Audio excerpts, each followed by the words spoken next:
नमस्कार मित्रांनो, आज आपण पाहणार आहेत रेशन कार्ड ऑनलाईन कसं काढायचं याची सर्व माहिती मी तुम्हाला पूर्ण व्हिडिओमध्ये देणार आहे। तर व्हिडिओ स्किप करू नका, पूर्ण व्हिडिओ पहा। त्याच्या अगोदर जर तुम्ही चॅनलवर नवीन असाल तर चॅनलला सबस्क्राईब करा आणि बेल आयकॉनला क्लिक करा, जेणेकरून माझे सर्व व्हिडिओ तुम्हाला लवकरात लवकर मिळतील। तर चला बघू ऑनलाईन रेशन कार्ड कसं काढायचं। सगळ्यात पहिले आपल्याला mahafood.government.in या वेबसाईटवर जायचं आहे। त्याच्यानंतर अन्न व नागरी पुरवठा विभाग महाराष्ट्र शासन असेल तर तिथं सर्व डिटेल्स आपल्याला दिले आहेत। त्याच्या खाली स्क्रोल केल्यानंतर ऑनलाईन शिधापत्रिका व्यवस्थापन प्रणाली असं दिसेल, तिथं आपल्याला क्लिक करायचं आहे। तिथं क्लिक केल्यानंतर rcms.mahafood.government.in ही साईट ओपन होईल। त्याच्यानंतर आपल्याला त्या साईटवर गेल्यानंतर इथं आधार बेस ऑथेंटिकेशन सगळ्या डिटेल्स मिळतात। तर तिथं आपल्याला साइन इन आणि रजिस्टरला क्लिक करायचं आहे आणि पब्लिक लॉग इनला क्लिक करायचं आहे। पब्लिक लॉग इनला क्लिक केल्यानंतर आपल्याला आपली पूर्ण डिटेल्स आपल्यासोबत ठेवायची आहे। कोणती डिटेल आपल्याला लागू शकते, तिथं आपल्याला new user sign up here ह्याला क्लिक करायचं आहे। नवीन यूजर आपल्याला क्रिएट करायचं आहे। त्याच्यानंतर do you have ration card, no ration card, तर आपल्याला नो रेशन कार्डला क्लिक करायचं आहे। त्याच्यानंतर आपलं नाव मराठी भाषेमध्ये, इंग्लिशमध्ये टाका, ते मराठीमध्ये आपोआप येईल। ते नाव आपल्याला तिथं एंटर करायचं। तिथं आपलं पूर्ण नाव टाका, जे आपल्या डॉक्युमेंटवर आहे, आधार कार्डवर आहे ते नाव। त्याच्यानंतर आधार नंबर इथं आपल्याला टाकायचा आहे। व्यवस्थित आधार नंबर टाका।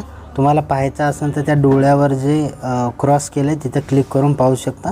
त्याच्यानंतर मोबाईल नंबर आपल्याला एंटर करायचा आहे। मोबाईल नंबरनंतर मेल आय डी तिथं एंटर करायचा आहे।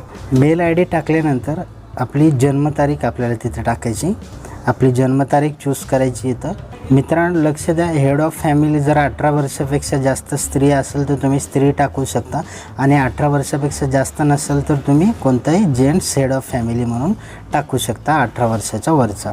इथं जेंडर फिमेल सिलेक्ट केले, वर ते नोटीस दिलेली आहे की आपण कोणाला ॲड करू शकतो।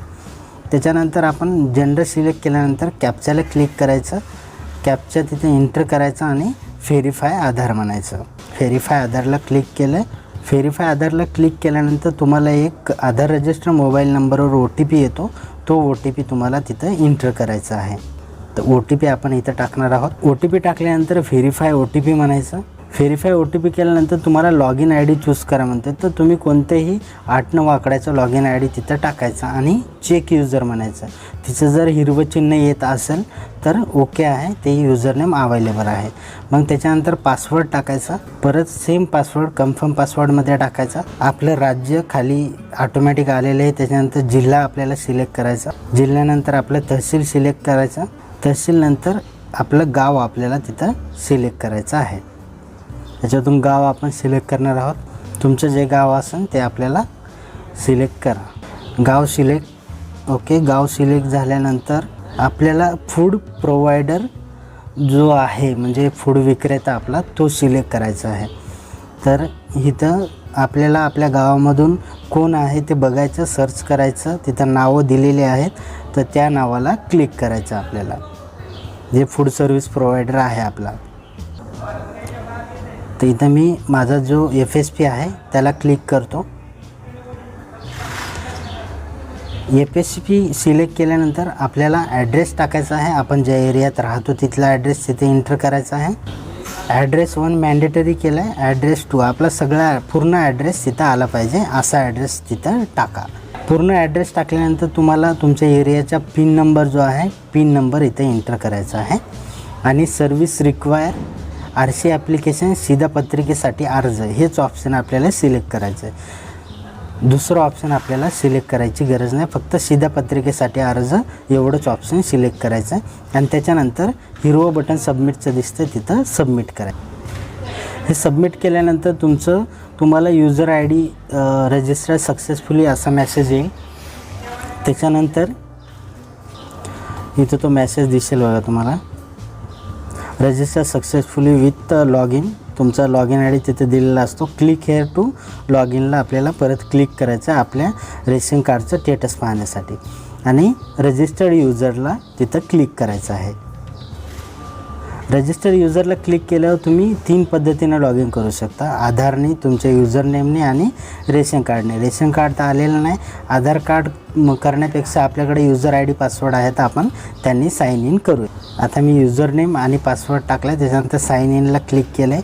साइन इनला क्लिक केल्यानंतर एक OTP येतो. जो नंबर तुम्ही दिलेला आहे त्याच्यावर OTP येतो. तो OTP आपल्याला इथं एंटर करायचा आहे. OTP तिथं टाकल्यानंतर व्हेरीफाय OTP म्हणायचं.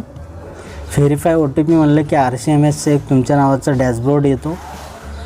तिथं तुमच्या रेशन कार्डचं स्टेटस तुम्हाला पाहता येतं.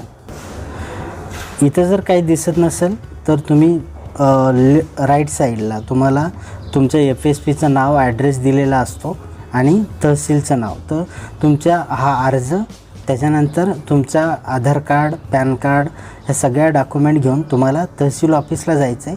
त्या डॉक्युमेंट तिथं सबमिट करायचं आहे. ह्या डॉक्युमेंट सबमिट केल्यानंतर काही दिवसामध्ये तुमचं रेशन कार्ड जनरेट होईल. ते तुम्ही तुमच्या FSPकडून, म्हणजे जे तुमचा फूड विक्रेता आहे त्याच्याकडून ते कलेक्ट करू शकता आणि ऑनलाईन पण इथं तुम्ही त्याचं स्टेटस चेक करू शकता. तर मित्रांनो, तुम्हाला हा व्हिडिओ कसा वाटला? काही प्रॉब्लेम असल्यात कमेंट बॉक्समध्ये मला सांगायला विसरू नका आणि व्हिडिओला लाईक, शेअर करायला विसरू नका.